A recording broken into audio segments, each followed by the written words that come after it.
주님께서 사마리아 사람들이 와가지고 부탁하니까 이틀을 더 거기서 머무십니다. 아주 프리랜서여서 시간적인 여유가 아주 넉넉해서, 그리고 한가해서 주님께서 이틀이나 거기에서 더 머무신 게 아닌 걸 우리는 압니다. 주님은 공생애를 분초를 아끼면서 사셨습니다. 공생애 기간 동안 공생애뿐만 아니라 자기의 생애, 이 지상에서의 30년 세월, 그 시간을 마치 토막처럼 정확하게 주님께서 사셨죠. 낭비됨이 없이 사셨습니다. 심지어 박사들과 12살 어간에 예루살렘 성전에서 계셨을 때도 그게 잃어버린 시간이 아니었죠. 부모에게 잃어버린 시간이 아니었습니다. 하나님이시라고 하는 것, 말씀의 주인이라고 하는 것, 이것을 부모님이 충분히 각인할 수 있도록 다 섭리하신 그런 일들이었죠. 때문에 그냥 정황상 아니면 정이 많아서 이틀을 더 유하신 것이 아니라 사마리아인들이 분명하게 예수께 청합니다. 여자의 증언을 듣고도 신빙성을 운운하면서, 그리고 그게 무슨 특별한 말이냐, 너의 인생을 다 안다라고 하는 것이 우리가 호기심을 가져야 할 만한 무슨 근거가 되겠느냐라고 하면서 무시했다면 이런 일이 발생하지 않았을 것입니다. 여자의 인생을 다 알고 있는 유대인 남자, 그것은 매력적이지 않습니다. 그냥 단순한 어떤 호기심으로 점쟁이처럼 한 사람의 인생을 다 안다? 이것을 또 여자에게서 들었다라고 하는 것으로 폄하하거나 우습게 여겼다면 이런 놀라운 축복이 사마리아인들에게 주어지지 않았을 거라는 거죠. 흘려들었거나 신경 쓰지 않았거나 소리했다면 말씀을 들을 수 있는 기회를 갖지 못했을 것입니다. 그들이 예수님으로부터 직접 하늘에 속한 말, 하나님의 나라의 말, 하나님의 말씀을 들을 수 있었던 이 경이로운 축복은 그들이 유대인 남자에 대한 편견을 내려놓았기 때문에 가능한 거죠. 보통 낮은 쪽에서 먼저 내려놓기는 어렵습니다. 유대인과 사마리아인 사이에 발생했던 이 불가피한 오해, 편견은 유대인들이 먼저 자청한 거거든요. 사마리아인들은 한 번도 남쪽 유대인 형제들을 향하여서 자신들이 이방 사람들이다, 예배 따로 드려야 된다, 이런 생각 없었습니다. 유대인들이 먼저 너희들은 혼혈이다, 너희들은 너희들끼리 살아라, 너희들은 우리 족속이 아니다, 이방인이다, 이렇게 해서 편가르고 나갔기 때문에 사마리아인들이 먼저 자처한 것이 아니기 때문에 유대인들이 자기들이 그렇게 문제를 엉클어 놨기 때문에 유대인들이 먼저 해결해야 되는 거죠. 당연하죠. 이 세상에 그 결자해지라고 하는 그 단어가 묶은 사람이 먼저 풀지 않으면 풀릴 수 없다라고 하는 그런 원칙을 분명하게 보여주는 거거든요. 때문에 유대인 남자가 유대 사람들이 풀어야 합니다. 근데 사실상은 가만히 보면 예수님께서 먼저 푸셨죠. 유대인 남자가 사마리아 여자에게 극과 극쪽에 있는 그런 결코 만나서도 안 되고 만날 수도 없는 그런 상황이었는데 주님께서 그렇게 내려놓으시니까 사마리아 사람들도 이런 소문들을 들으면서 서서히 마음의 변화가 있었다라고 우리는 충분히 생각할 수 있습니다. 사마리아인들이 예수께 와서 자기들과 함께 유하시기를 청하고 거기서 이틀을 유하시면서 주님께서 말씀을 전하셨습니다. 말씀하셨습니다. 그런데 놀라운 것은 말씀만 전하셨는데 기적을 베풀지 않았는데 이적과 기사가 없었는데 표적이 없었는데 그들은 그리스도를 참으로 세상의 구주신 줄 알았다, 이렇게 쓰고 있습니다. 말씀을 통해서 예수님께서 세상의 구주라고 하는 것을 알게 되는 것은 이방 사람들이 장차 누리게 될 하나님 나라의 표징이었습니다. 하나님 나라는 말을 통해서, 말씀을 통해서 복음을 전해 듣고 그렇게 알게 된다, 믿게 된다라고 하는 것이 자명한 이치가 지금은 되었지만 당시에는 이런 일들이 처음이었거든요. 그들이 그리스도를 세상의 구주로 믿었습니다. 사람들의 심령에 대한 말씀의 능력을 보여주는 것입니다. 지금도 우리가 육신으로 주님을 대하는 것이 아니라 우리에게 복음을 전해준 사람들에 의해서 예수를 믿게 되었고, 주님께서 친히 지금도 세우시는 주의 종들을 통해서 오늘 나에게 주시는 말씀으로 끊임없이 주님은 우리와 함께 유하시고 함께 계시고 그리고 말씀하십니다. 주님, 제가 대언하지만 우리 식구들은 이 말씀을 주님께서 지금 나에게 하시는 말씀으로 받아들입니다. 이것은 표적 때문에 믿는 신앙이 진짜 신앙일 수 있겠느냐? 이것이 예수님 당시에도 이미 검증되었거든요. 많은 사람들이 표적을 봤지만 표적 때문에 예수님을 믿지는 않았습니다.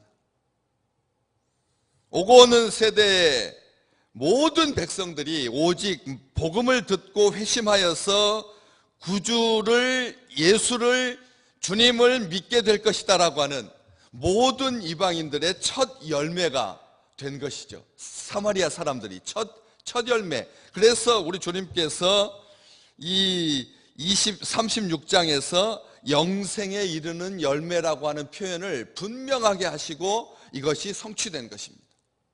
사마리아 사람들이 영생에 이르는 열매였다는 것이죠. 첫 열매였던 것입니다. 영생에 이르는 첫 열매, 이 첫 열매가 될 것을 예언하신 바로 그 즉시 이런 결과가 있어요. 넉 달이 지난 다음에 이런 일이 발생한 게 아닙니다. 이틀이 지난 다음에 이런 일이 있었던 것 아닙니다. 보라, 너희들은 넉 달이 지나야지만 추수할 것이다 라고 말하지만 나는 그렇지 아니하다. 하나님의 판단은 보라, 너희 눈을 들어서 밭을 보아라, 희어져서 추수하게 되었다. 사마리아 사람들이 흰색 옷을 좋아하는 이런 것들을 암시하고도 있지만, 그렇지만 진짜 영적인 의미는 그들이 복음을 받아 듣고 추수하게 될 것이다라고 하는 하나님의 그 약속이 성취된 것입니다. 예수님께서 복음의 씨앗을 뿌리고 여자가 가서 증언하고 예수님께서 말씀을 뿌린 다음에 사람들이 자기 스스로 부침을 겪으면서 걸릴 것 걸러지고 떨어질 것 떨어지고 믿을 사람만 믿은 것이 아니라는 거죠. 4개월 뒤에 6개월 뒤에 나중에 예수님께서 승천하신 다음에 빌립이 거기 가서 복음을 전해가지고 사마리아 성에 교회가 세워진 것이 아니라는 것입니다. 즉시 추수할 그런 영생에 이르는 열매를 거두게 된 것이죠. 그러면서 42절 말씀에 그 사마리아 사람들이 예수님의 말씀으로 믿는 자가 더욱 많아졌는데 여자에게 말합니다. 이제 우리가 믿는 것은 네 말로 인함이 아니다. 이 말 어제도 같이 나눴지만 서운한 듯 보이는, 여자가 증언했는데 우리가 이렇게 예수 믿게 된 것은 당신의 공로입니다. 이렇게 해줬으면 훨씬 더 아름다웠을 텐데 왜 사마리아 사람들이 여자에게 우리가 믿는 것은 네 말로 인함이 아니다라고 하는 것을 말했을까? 우리는 여기에서 한 가지 궁금증을 갖는 거죠. 정말 지금까지도 예수를 믿은 다음에도 여전히 여성에 대한 편견이 있었던 건가? 그 여자에 대한 소문만으로 감사하는 마음을 누를 만큼, 억제할 만큼 소문이 센 건가? 예수 믿어도 여전히 사람들은 소문의 희생양인 건가? 이왕이면 할 말이면 여자에게 고맙다, 감사하다라고 말하고, 그리고 주님께서 우리의 구주가 되신, 온 세상의 참 구주가 되신다라고 하는 것을 말했으면 훨씬 매끄러웠을 텐데 왜 이런 말을 한 것인가? 분명히 의도가 있을 거라는 것이죠. 요한이 그걸 빼놓고 기록해도 요한복음으로서의 가치가 훼손되는 것 아닌데 이 말을 왜 굳이 집어넣어가지고 우리로 하여금 불편하게 만드는 것인가? 사람들이 믿게 되는 것은 사람의 말 때문이 아니다. 말씀 때문이다. 말은 예수님께 나오는 징검다리는 될 수 있을지언정 어떤 사람의 언어가 사람을 믿게 할 수는 없다. 이것은 복음을 전하는 자들이 반드시 가져야 할, 견지해야 될 중요한 교훈입니다. 우리가 저 사람이 나 때문에 예수 믿었다. 이 말 여러분 어떠십니까? 그 말은 굉장한 상인 거죠. 보상인 거고요. 나 때문에 예수 믿은 사람이 있다. 이 한 명만 있어도 그 사람에 대한 바라보는 시선이 달라집니다. 그렇지 않겠습니까? 왜? 모든 사람들이 자기 스스로 알고 있습니다. 내가 복음을 전했는데 나 때문에 예수 믿은 사람이 없다는 것으로 죄책감 갖는 경우가 얼마나 많은데, 신앙이 믿음이 깊어질수록, 오늘 함께 찬송가 불렀지만 이 찬송가 거의 제가 이렇게 성경책에 찬송가에 다 표시를 합니다. 제가 여지껏 우리 식구들과 함께 불렀던 찬송가는 밑에다가 몇 번 불렀는지를 표시를 하는데, 여지껏 제가 부임해가지고 와서 딱 2번 불렀으니까요. 이 찬송가를 2번 불렀습니다. 10번 넘게 부른 찬송이 있는가 하면 한 번도 안 부른 찬송도 있고 2번 불렀다라고 하는 말은 거의 안 불렀다는 것이죠. 왜요? 이 찬송가 복음 전도할 때나 아니면 전도 대회 할 때나 아니면 전도와 관련된 설교가 있을 때 아니면 거의 부를 그런 기회가 없었다는 뜻입니다. 우리 스스로 복음에 대해서 부담감이 있죠. 내 가족도 전체가 다 예수 믿지 않는데 어떻게 다른 사람한테 복음을 전한단 말인가? 이런 죄의식이 이 사마리아 여인을 통해서 우리 주님께서 분명히 말씀하고 계시는데, 남편 5을 다 전도하지 않았는데 지금 살고 있는 남자도 자기 남자 아니고 7번째 남자 예수 그리스도로부터 전해 들은 이 하늘의 말씀을 가지고 사마리아 사람들, 이게 무슨 칠락팔락인가? 자기 하나 제대로 건사하지 못하면서 이 안 좋은 소문도 잠재우지 못한 주제에 하면서 나쁜 시각을 가지고 이 여자를 바라보는 그런 말씀이 인터넷뿐만 아니라 모든 신학계에, 이 지구상에 존재하는 기독교 내에 아직도 여전히 공존하고 있는, 이 여자에 대해서 곱지 않은 시선을 가지고 있습니다. 그렇다 보니까 우리는 나 때문에 예수 믿은 사람 있다라고 하는 것이 굉장한 자부심입니다. 이렇게 이야기하다 보면 저 사람은 나 때문에 예수 믿었어. 이게 보통 칭찬이 아니거든요. 요한은 이 사건을 기록하면서 이 요한이 신경 써서가 아닙니다. 하나님의 백성들이 복음으로 말미암아 나 때문에 믿은 사람 안 믿은 사람 숫자로 가지고 얼마나 사람들이 유세를 하고 또 부끄러워하고, 이거 둘 다 마땅치 않다는 것입니다. 그래서 우리가 친히 듣고 그가 참으로 세상의 구주신 줄 알았다라고 하는 이 놀라운 축복이, 그리스도 외에는 세상을 위한 다른 구원자가 없다라고 하는 하나님의 그 섭리와 계획을 우리에게 분명히 보여주실 뿐만 아니라 오직 그리스도만이 구원받기로 작정한 모든 사람을 구원하신다는 것을 말씀을 통해서, 복음을 통해서, 진리를 통해서, 예수 그리스도의 십자가를 통해서 우리에게 보여주고 있는 것입니다.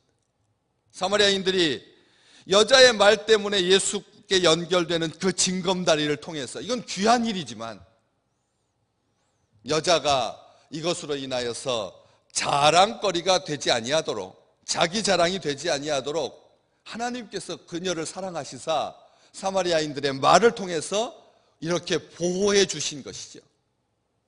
세상의 소망은 주님밖에 없다라고 하는 것을, 참 구세주는 우리 주님이라고 하는 것을, 말씀을 통해서만이 예수 그리스도께서 온 세상의 구원자가 되신다라고 하는 것을 알 수 있다는 것입니다. 역사를 통해서 아무리 예수 그리스도에 대해서 모든 조각들을 다 모아가지고 완전하게 재현한다고 한들 세상의 역사는 예수 그리스도가 위대한 스승 중에 한 명이지 우리들의 구세주가 되신다라고 단 한 구절도 쓸 수 없습니다.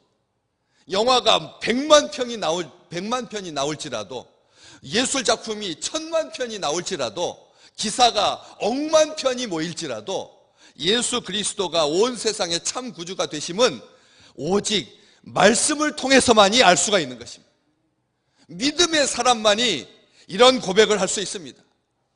크고 보배로운 약속을 받은 주의 백성들만이, 택함 받은 사람들만이, 그의 소유된 자들만이, 하나님께 속한 자들만이, 멸망의 자식에서 하나님의 그 아들의 나라로 옮겨진 자들만이 우리의 심령 속에 말씀이 역사하여서, 하나님의 말씀이 역사하여서, 원칙이 분명합니다. 하나님은 아무도 멸망받기를 원치 않으십니다.